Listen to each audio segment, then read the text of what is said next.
Muy buenas.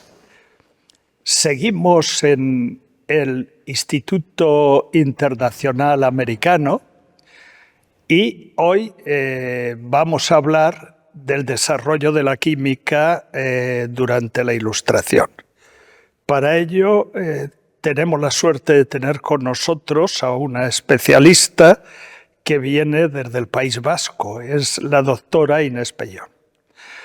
Doña Inés Pellón es licenciada y doctora en Ciencias en la sección de Química por la Universidad del País Vasco, es profesora de Química en la Escuela de Ingeniería de Bilbao, es coordinadora del programa de doctorado en Ingeniería Náutica, Marina y Radioelectrónica Naval y subdirectora de calidad de dicha Escuela de Ingeniería bilbaína. Es presidenta del Grupo Especializado de Historia de la Ciencia de la Real Sociedad Española de Química, vocal en la Junta de Gobierno de la Comisión de Vizcaya de la Real Sociedad Vascongada de los Amigos del País y ha formado parte durante muchos años de la Junta Directiva de la Sociedad Española de Historia de la Ciencia y de la Técnica. Ha escrito muchos libros, muchísimos capítulos de libro, ha dado muchas conferencias y tiene, como todos nuestros invitados, un currículum espectacular. Yo no quiero extenderme más en esta presentación para no hacerme largo y sí agradecer a doña Inés Pellón que esté hoy aquí con nosotros. Muchas gracias y cuando quieras. Muchísimas gracias, profesor Puerto. Para mí es un gran honor y una alegría estar aquí, de verdad. Y sobre todo quiero agradecer a la Fundación Ciencias de la Salud esta maravillosa oportunidad que me deja de estar aquí y contaros algo de la maravillosa química durante la Ilustración. Que empezamos con esta transparencia en la cual he querido presentar lo que es una sala de recepción de un maestro boticario, porque fueron los farmacéuticos y los médicos los que trabajaron la química prácticamente hasta llegar a la Ilustración. Se encuentra en la Facultad de Ciencias Farmacéuticas y Biológicas de la Universidad de París. He estructurado esta charla primero en 5 capítulos, realizando la necesaria e imprescindible revisión bibliográfica de todo lo que se ha escrito muy bien, incluido el profesor Puerto ha publicado cosas sobre la química de la Ilustración, presentando un poco los antecedentes, qué pasó hasta 1789, cuando Antoine-Louis de Lavoisier publicó su Tratado Elemental de Química, obra fundamental en la química de la Ilustración, y qué pasó luego. Aquí también he querido presentaros una escena en un laboratorio químico del siglo XVIII, de mediados, en el que podéis ver todos los instrumentos y aparatos que estaban perfectamente ordenados y, como podéis ver, estaba muy limpio y había una sistemática de trabajo estupenda. Por lo que respecta a la revisión bibliográfica, sería imposible citar a todos los autores, al profesor Puerto ya le he citado, que han trabajado y han escrito mucho y muy bien sobre este periodo de la química tan interesante.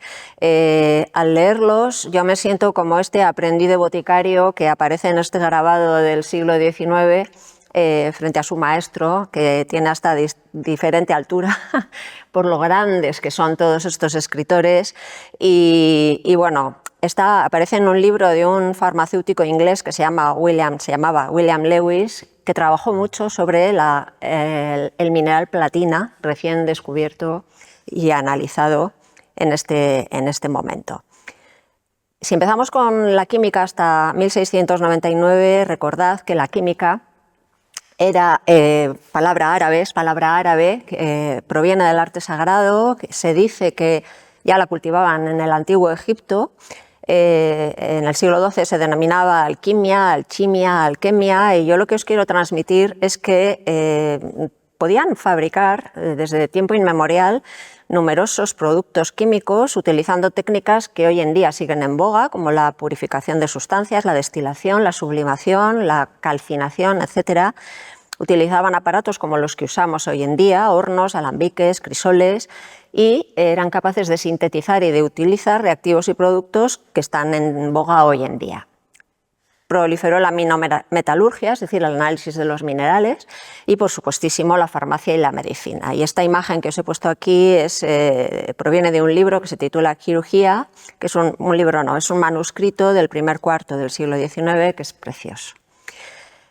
En nuestra península, en la Edad Media, se produjo un auténtico crisol de civilizaciones. Se cultivó la química y la alquimia, denominada entonces, en los monasterios sobre todo, y por supuestísimo floreció la Escuela de Traductores de Toledo con Alfonso X el Sabio, y brillaron nombres como Raimundo Lulio o Arnaldo de Villanova, entre otros, pero eran todo manuscritos, con lo cual la divulgación pues costaba bastante que se produjera. Esta es la idea que tengamos de que la química no surgió como si fuera algo espontáneo en el siglo XVIII, sino que ya había una tradición de trabajo en química muy antigua. La minerometalurgia y el ensayo de minerales y la farmacia y la medicina, como por ejemplo la destilación, se usaron en nuestro querido monasterio del Escorial. Como bien sabemos, por los boticarios. Diego de Santiago publicó su Arte Separatoria ya en el siglo XVI. Y además de todo esto, las personas que trabajaban en alquimia y en química intentaban descubrir y aislar elementos químicos. Hasta el siglo XVII solamente se conocieron 14 elementos, o se consiguieron aislar 14 elementos, que eran todos sólidos excepto el mercurio. Aquí tenemos las imágenes de Alberto Magno, de Paracelso y, por supuesto, de Henning Brandt cuando aísla el famoso cuadro en el que aísla el fósforo fosforescente. Ya acercándonos al siglo XVIII, se empezaron, y descubierta ya la imprenta, ideada ya la imprenta, se empezaron a publicar numerosos libros sobre química, como el Tratado de Química de Nicolas Lefebvre, que estaba dedicado a los señores boticarios, porque eran realmente los que utilizaban esta tecnología. Y no puedo dejar de citar el Tratado de Química de una mujer, Marie Maudrac, que en 1687 publicó un libro precioso que se titulaba La química caritativa y fácil en favor de las damas. Era caritativa porque intentaba hacer llegar todos sus conocimientos a todo el mundo, ¿no?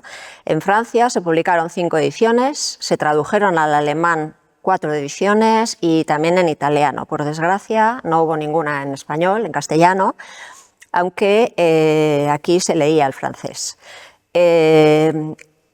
Estructura su libro en 6 partes. Por supuestísimo, sigue la teoría alquímica de los elementos llamados principios, sal, azufre, mercurio, etc. Y sobre todo está muy dedicada a las denominadas aguas, que eran destilados para fabricar medicinas, cosmética y tintes. En 1690 Nicolas Lemery publica un curso de química. Y fijaros, es traducido ya al castellano por el doctor Félix Palacios como curso químico. Tenéis la imagen de Félix Palacios en un grabado de Pedro de Calabria que aparece en una de sus segundas obras, en otra obra que se titula Palestra farmacéutica. Pasan pocos años desde que Lemery traduce el curso de química, desde que Palacios traduce el curso de química de Lemery, lo cual es un reflejo del interés de España por estar al tanto de esos conocimientos. Se lo dedica al doctor Diego Zapata, que es el presidente de la Regia Sociedad Médico-Química de Sevilla. En la tabla de los capítulos se encuentra perfectamente definido todo lo que va a tratar. Hay una explicación de los caracteres químicos por orden alfabético y ahí se muestran los fallos que tenía la química relativos al lenguaje con el que se comunicaban los conocimientos, aparte de la ausencia de la noción de cuerpos simples. Si observáis ahí, aparece unas formas de llamar al hierro, algo tan común, muy variadas y en absoluto sistemáticas. Entrando ya en el siglo XVIII, vemos cómo se perfeccionan todos los procedimientos de análisis y de síntesis y las técnicas de laboratorio, con lo cual aumenta el número de sustancias conocidas de una forma casi exponencial.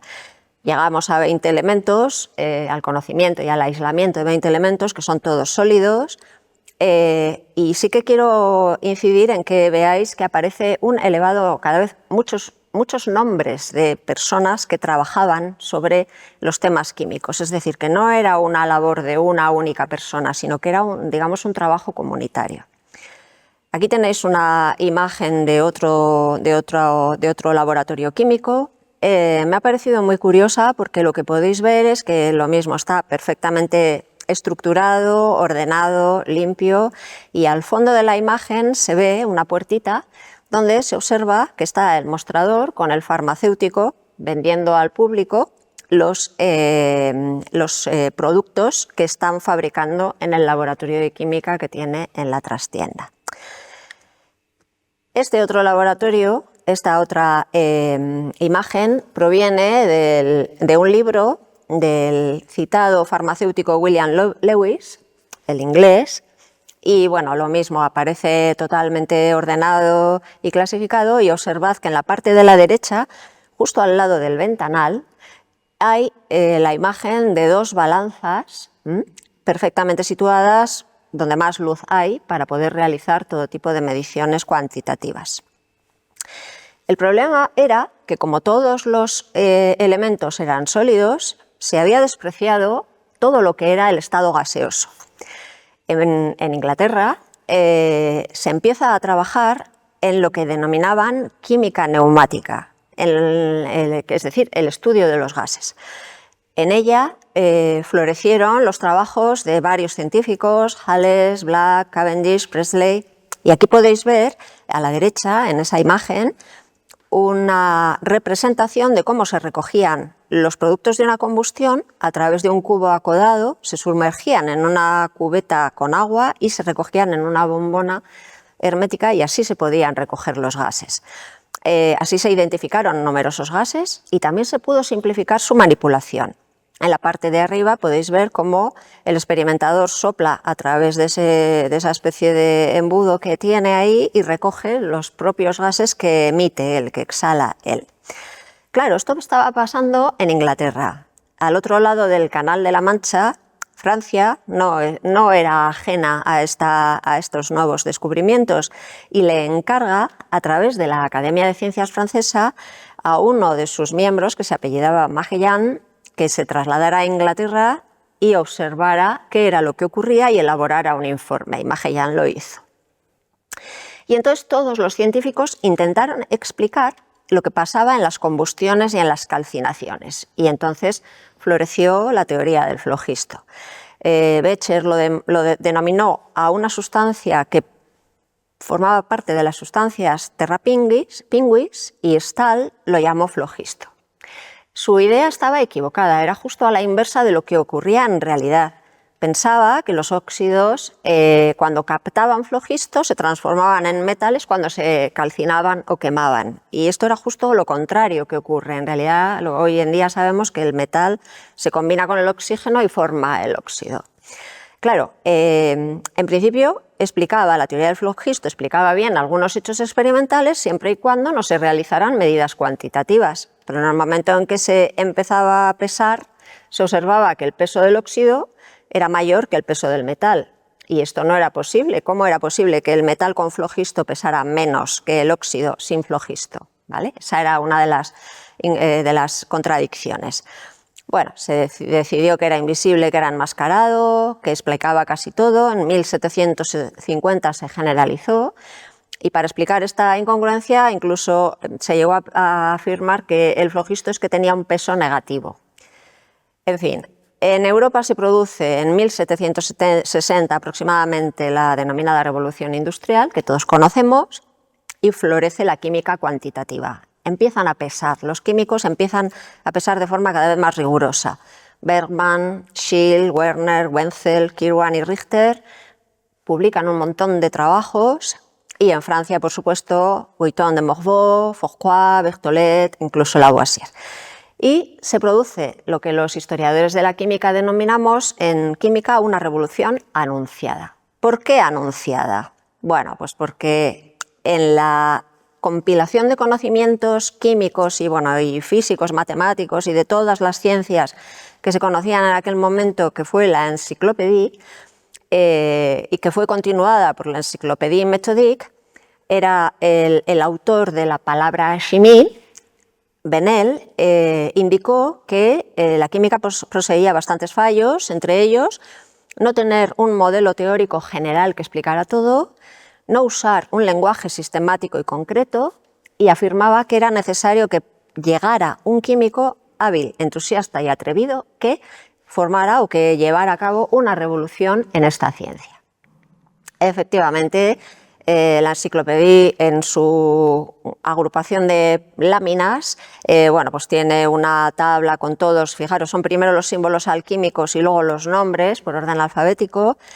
Claro, esto no había forma de entenderlo y incluso refleja un laboratorio químico, aquí lo veis, en el cual aparece después del dibujo del laboratorio lo que ellos llamaban una tabla de rapports o afinidades, que lo que mostraba era las capacidades y las facilidades que tenían de combinarse unas sustancias con otras. Por ejemplo, el cloro se combina con el sodio para formar cloruro sódico, sal. Aquí ya estamos viendo una especie de principio de sistematización. Vale. Mientras tanto, la minerometalurgia florece también en Alemania, en Freiberg, en la Bergakademie, donde está Werner, y entre todas las asignaturas que estudian existe una química con aplicación a la metalurgia y una docimasia. Esta es una fotografía que veis ahí abajo de la actual Bergakademie, donde estudiaron muchos de nuestros científicos ilustrados españoles del siglo XVIII. Asimismo, en Suecia, Bergman consiguió sistematizar la química y la mineralogía de una forma muy científica y rigurosa. Dividió por primera vez la química en orgánica e inorgánica y usó el soplete para fundir los, digamos, minerales y obtener metales. Schill, en Köping, también trabajó con el oxígeno y el nitrógeno, con la polémica que hay sobre quién fue el descubridor de estos dos gases. Publicó un libro titulado Tratado Químico del Aire y el Fuego, que fue también muy importante. Analizó el mineral tungstén y consiguió aislar el óxido de wolframio. Creo que todos recordamos que el metal wolframio puro se consiguió aislar por primera vez por los hermanos Eluyar en España. Tungsten en sueco significa piedra pesada, y los alemanes a un mineral similar lo llamaban wolfram, que quería decir espuma o baba de lobo, y los hermanos Eluyar trabajaron con el wolfram, y por eso al metal que obtuvieron lo denominaron wolframio. Bien, entonces además se consiguieron aislar el molibdeno, el teluro, muchos más elementos químicos, pero antes de que esto pasara, en 1743 nace Antoine Louis Lavoisier en Francia, donde había una estructura social que era una pirámide feudal. Primero estaba el rey, luego la nobleza, etc. Y él estudia en el Colegio de las Cuatro Naciones su educación básica. Luego su padre le apunta a estudiar Derecho, pero como buen ilustrado amplía sus conocimientos con la física que le explica Nollet, la botánica con Jussieu, la química con Rouelle y la mineralogía con Guettard, que le causa una honda impresión, sobre todo por el análisis de los minerales. En aquel momento la luz que iluminaba el mundo científico era la Academia de Ciencias de París, como tenéis en este cuadro que es conocido, en el que Colbert presenta a Luis XIV a los miembros de la Academia, y Lavoisier queda fascinado por la Academia y quiere pertenecer a ella. Para ello, a los 20 años presenta una memoria sobre el alumbrado de las calles de París que causa asombro. A los 21 realiza con Guettard una excursión a los Vosgos para analizar minerales. A los 25 es nombrado adjunto de la Academia y a los 29 asociado. Claro, esto significa que él trabajaba muchísimo. Su jornada laboral empezaba a las 6 y terminaba a las 10 de la noche, y a los 25 años entra como recaudador de impuestos en una asociación que se denominaba la Ferme Générale, donde conoce a la hija de uno de los fermiers, de los recaudadores de impuestos, que se llamaba Marianne Pierret-Pols, y se casa con ella. Él tiene 28 años y ella 13, y este cuadro que tenéis aquí es pues un autorretrato, parece ser que pintado por ella misma, ayudado por el famoso pintor David. Lavoisier, fascinado por la química y por la ciencia, hace un análisis del agua de París, en el que consigue, gracias a un aparato denominado pelícano, que es el primero que tenéis en esa imagen de ahí, analizar el residuo sólido después de hervirla. Hace un análisis cuantitativo, riguroso y exacto con la balanza, desmonta que haya una transmutación de agua en tierra y viceversa, sino que dice que el residuo sólido que quedaba provenía de la disolución del vidrio de la vasija. El análisis ponderal exacto y riguroso lo presenta ante la Academia, en el cual presenta la ley de la conservación de la masa, evidentemente clarísima, y la Academia le encarga que repita las experiencias de Priestley sobre los gases, en 1772, incluido también otras experiencias sobre la combustión. Y él, en 1772, va a la Academia con un sobre lacrado con la recomendación de que por favor no se abriera hasta el 5 de mayo de 1773, es decir, 6 meses después. Los historiadores de la química decimos que ese 1772 para Lavoisier y para la química es un año crucial. ¿Por qué?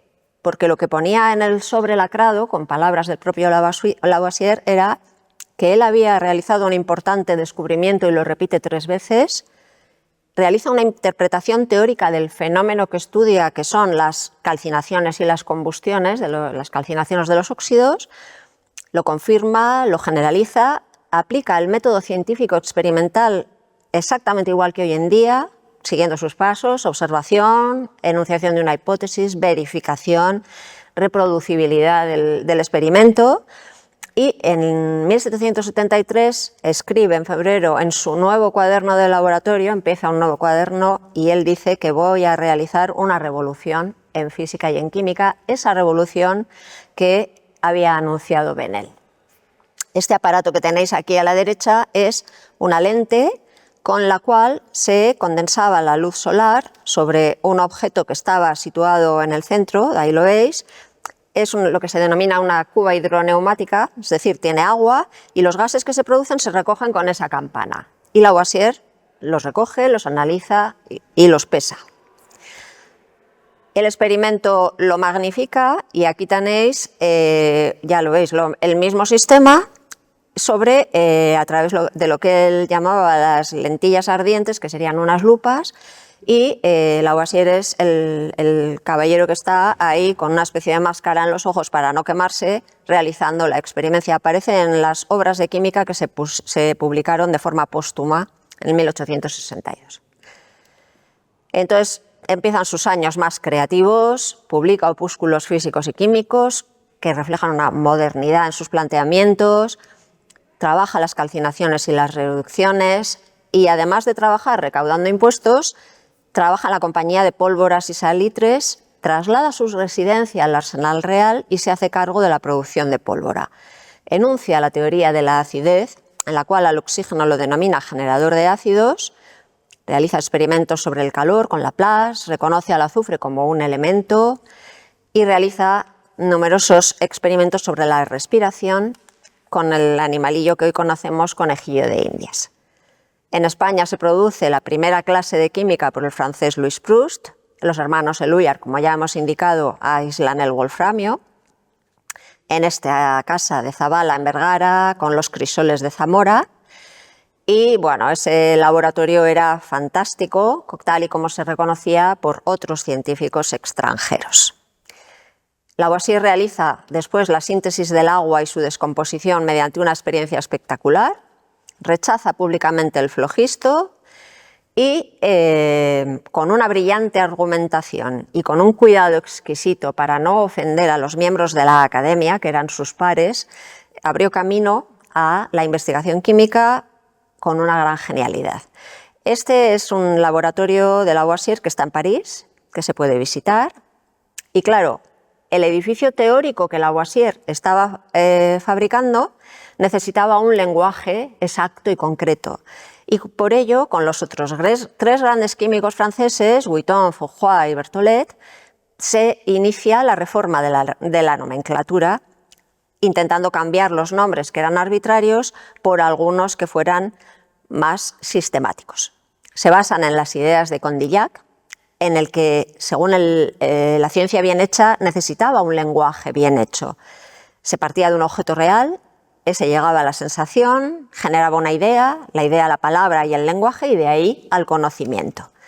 Lavoisier se quejaba de que en química se comenzaba a enseñar una ciencia dándose por supuesto que se sabía, admiraba el método de los matemáticos, y sabemos que fue un momento crucial para la historia de la química porque se produjo un cambio de mentalidad y se produjo una revolución pedagógica, además de una revolución en química y en física. Publica Lavoisier los Annales de Lavoisier, las Annales de Chimie, perdón, una revista que existe hoy en día. Y, bueno, evidentemente aparece reflejado en este cuadro que se encuentra en el Museo Metropolitano de Nueva York y que hoy en día ha sido objeto de numerosos estudios. No nos da tiempo a explicarlo, bueno, simplemente observad que la figura central es Marie-Anne, su mujer. Observad que los dos elementos que quiere Lavoisier que aparezcan reflejados son los que utilizó para el análisis y la descomposición y la formación del agua. El cuadro originalmente no era así, pero bueno, esto podríamos hablar mucho y muy largo sobre ello, y se han publicado estudios actuales científicos sobre cómo era el cuadro originalmente. Bien, este cuadro se publicó o se escribió en 1788.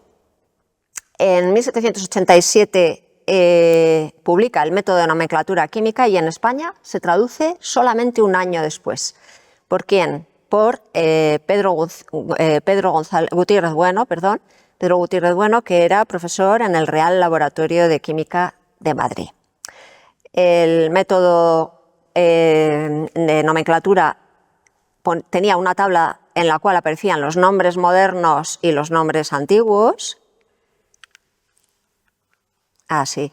Y en el cual, bueno, pues los nombres modernos sistemáticos aparecían los huecos en los cuales no existían los nombres antiguos, pero se podía prever cómo se iban a denominar.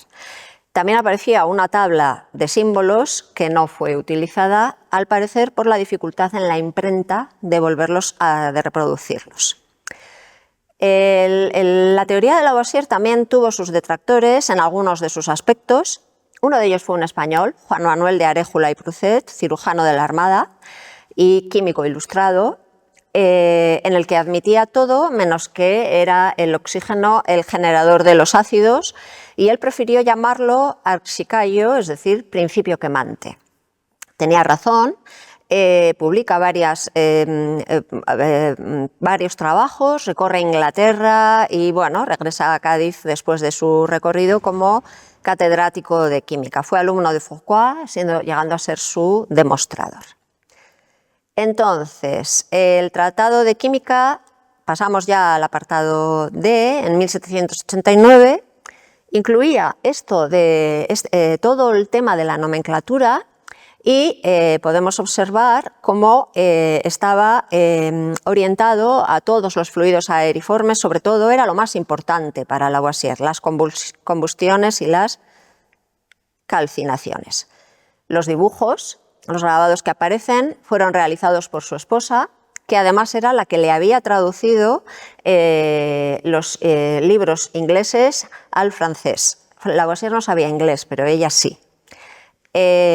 Todos los aparatos aparecen aquí perfectamente reflejados y ya Lavoisier indica que hay 33 sustancias simples, lo que hoy en día ya denominamos elementos. Aquí aparece un dibujo de una colección privada donde se ve cómo se realizan experimentos sobre la respiración de un ser vivo, en particular de un ser humano, que era Jean-François Séguin. Ahí está Marianne tomando notas y haciendo los dibujos, y Lavoisier aparece ahí en primer plano. Este otro cuadro me parece muy interesante porque aparece, bueno, se realizó por un anónimo entre 1782 y 1816 y aparece de izquierda a derecha Marianne, la mujer de Lavoisier, Claudine Picardet, que es la única que lleva un libro, como podéis ver. Después está Guiton de Morveau, Berthollet, Fourcroy, Lavoisier sentado, le reconocemos con sus instrumentos, y Guiton de Morveau, que era el marido de Claudine Picardet. Ella era hija de un notario real, se casó primero con un abogado y al enviudar se trasladó a París y se casó con Guiton de Morveau, y ella era traductora del sueco, el inglés, el alemán y el italiano al francés. Por eso lleva el libro. Era la única no académica en la oficina de traducción de Dijon, que fue una oficina pionera, la única mujer y además la más prolífica, la que más tradujo. Y para ir finalizando, recordemos que en 1789, es decir, un año después del cuadro famoso de David, donde aparecen Lavoisier y su esposa, se toma la Bastilla, se publica, aparece el gobierno de la Convención, la República, y Lavoisier al principio participa activamente con el gobierno de la República. Es miembro de la Guardia Nacional, miembro de la Comuna de París en el Departamento del Arsenal, inspector del Tesoro Nacional, reforma el sistema de pesas y medidas, como muy bien sabemos, pero en 1791 es abolido el cargo de inspector general de impuestos, recaudador de impuestos, y se producen los sucesivos gobiernos del terror. Se ejecuta Luis XVI, se disuelve la Academia, se publica la Constitución de los Derechos del Hombre y del Ciudadano, se publica ese calendario revolucionario que cambia los nombres de los meses. En 1793 se cursa la orden de arresto y se le confina en la cárcel del denominado antiguamente Port Royal, que ahora es Port Libre.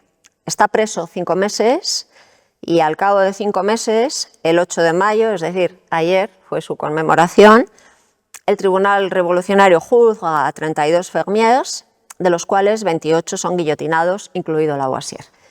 Este retrato que tenéis aquí a la derecha lo hizo una amiga de la familia, que era pintora, que le visitó mientras estaba preso. Ya se le ve más demacrado, etc. Evidentemente, ante su ejecución se producen numerosas reacciones en contra, evidentemente, pero nada le salva la cabeza, literal. Y a su esposa, Marianne, por supuesto, la expulsan del Arsenal, le confiscan todos los bienes, la dejan en la calle, es recogida por uno de sus antiguos sirvientes y gracias a eso pues consigue sobrevivir y empieza con un peregrinaje agónico para intentar recuperar todos los instrumentos del laboratorio de Lavoisier, que eran muchos, muy valiosos y costosísimos.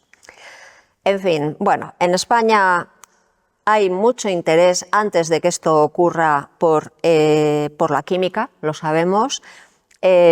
Todos los esfuerzos por el gobierno ilustrado español cuajan en numerosos laboratorios químicos que se fundaron a lo largo, sobre todo en Madrid.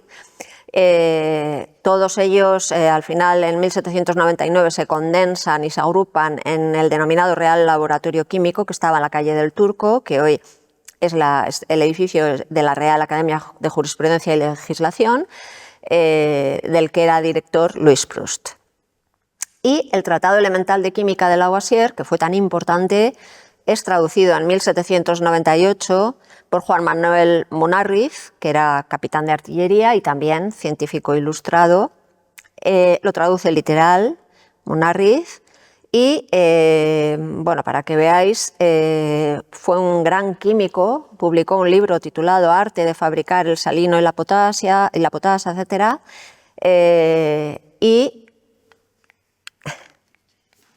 A ver, dale. Eso es. Y la química continuó. Continuaron descubriéndose el número de elementos químicos, que fue una tarea conjunta, con sus confusiones, sus polémicas, etcétera, pero poco a poco la química continuó. La principal conclusión que podemos decir es que en este siglo de la Ilustración se convirtió en una ciencia que tenía entidad por sí misma, no dependiendo solo de los farmacéuticos y de los médicos, sino que se fue creciendo hasta ser lo que hoy es. Por eso es un momento crucial el siglo XVIII. Y muchas gracias. Simplemente daros las gracias. Espero no haberme pasado demasiado del tiempo. Y gracias. Pues muchísimas gracias, doctora Pellón. No solo no se ha pasado el tiempo, sino que en un tiempo muy limitado nos ha explicado de manera rigurosísima y amena cómo se creó la química moderna. Es decir, hasta ahora pues hemos visto cuestiones que todavía tienen que ser conectadas con la modernidad, aquí no. Es la conexión con la química moderna y el principio de lo que en la actualidad se hace. Muchísimas gracias de nuevo y espero que nos volvamos a ver en alguna de estas actividades. Y a ustedes les pido que sigan con nosotros en las próximas ediciones de esta serie sobre la humanización de la sanidad a través de la historia. Muchas gracias. Gracias.